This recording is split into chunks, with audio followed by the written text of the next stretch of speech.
Sorry for the noise. I've got a 3D printer in the background and it's doing something I don't want to stop. This is a riff that may not make it into a swola. It's for 155.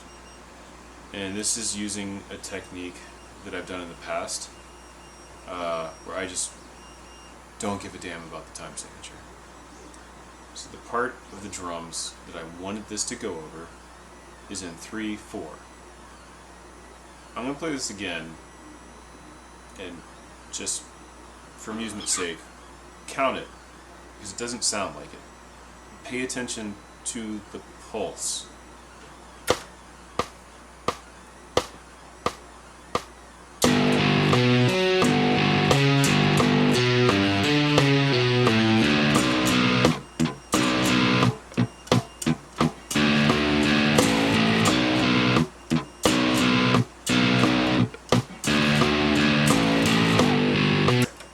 We don't need to repeat it. You get the idea.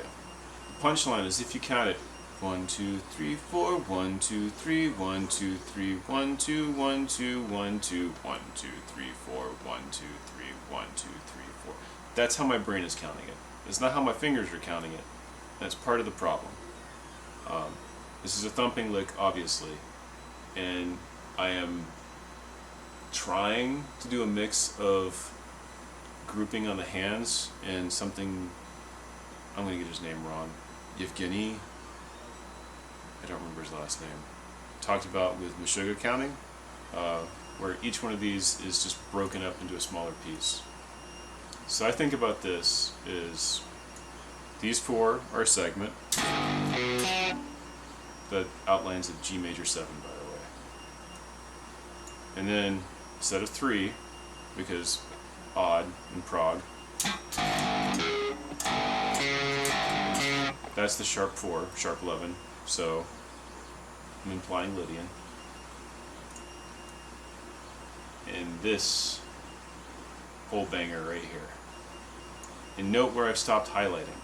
It's not on a bar line, it's right up into the 3 on the, what is that, the 3rd measure. And this,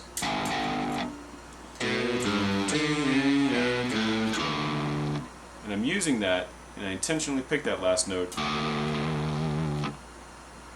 because it's the 3rd, minor 3rd, of where I want to go, which is then B minor.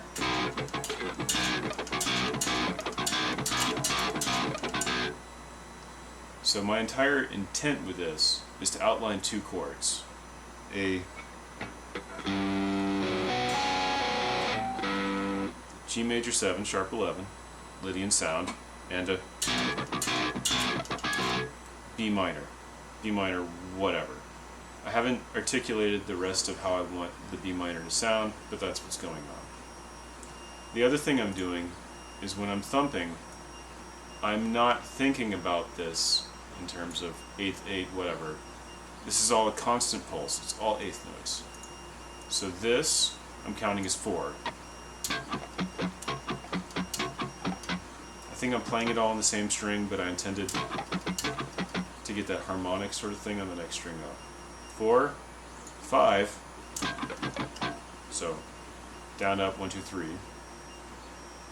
A set of 2, and then going into the turnaround, which is 1, 2, 3, 1, 2. 1, 2, 3, 1, 2. Before it starts over, slightly different. Still a 4, this time instead of a 5, you've got 3,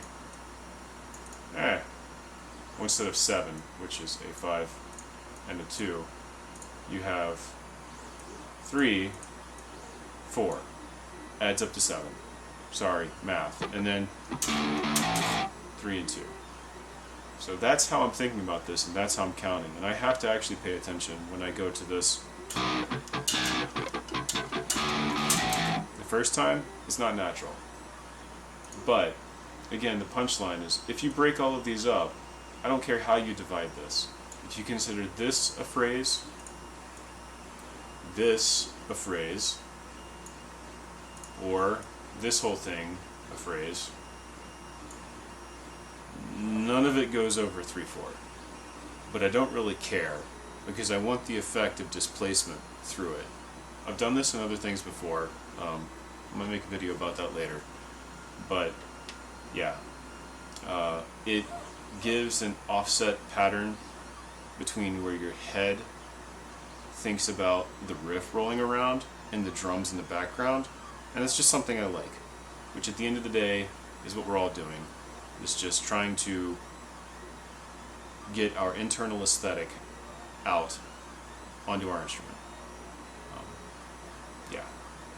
I'm going to try to work this up to speed so that you get a little more context, and if I get it good enough, I will record a clip where it's in time with the 3/4 section of the drums so you can feel how it goes. But this is actually pretty hard for me to do. I've been practicing this for days and I can't get it up to 100% yet. We'll see what happens tonight. I'm feeling frisky. I had the mic muted. Okay, I got a decent playthrough. It's not perfect, but for the purposes of this example, it should work. Also, this is why I don't know if I'm going to make this week's entry. But I'm going to let it play through twice. And the important thing I want you to remember is that in this marker, we're in 3/4. That's what the drums are playing. They're in 3/4. 1, 2, 1, 2, 3, 1, 2, 3, 1, 2, 3. The second time through, watch my hand, because I'm going to count the riff if I'm just listening to the riff. And I want you to pay attention really where I feel the one and where the one actually is, because that interplay, that syncopation, is one of the things I like to do. And I think it's part of the reason y'all call me Prog, even though that word has lost all meaning for me. Thanks. Alright.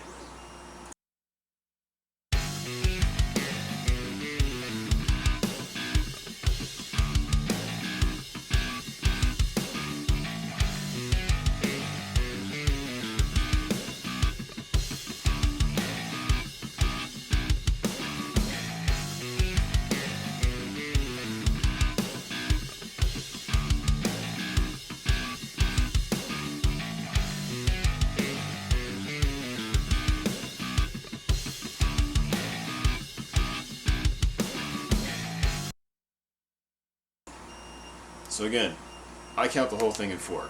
It's all in 4/4. It's how my brain works, it's how I perceive it, it's kind of how it came out when I wrote it. Not even intentionally. I just liked it. It started off as syncopation and I just rolled with it, and that's where we wound up with. So I hope this has been, oh, my knee is showing. I hope this has been somewhat educational, or at least informative, a look inside of my brain. And yeah, I don't know, try it. I've done this with other things. In one of the recent ones, kind of felt like I was doing a sort of Meshuggah-esque thing, that whatever that one was. That's in 7/8, superimposed over 4/4. Earlier on, Gravity's Origin. If you play this,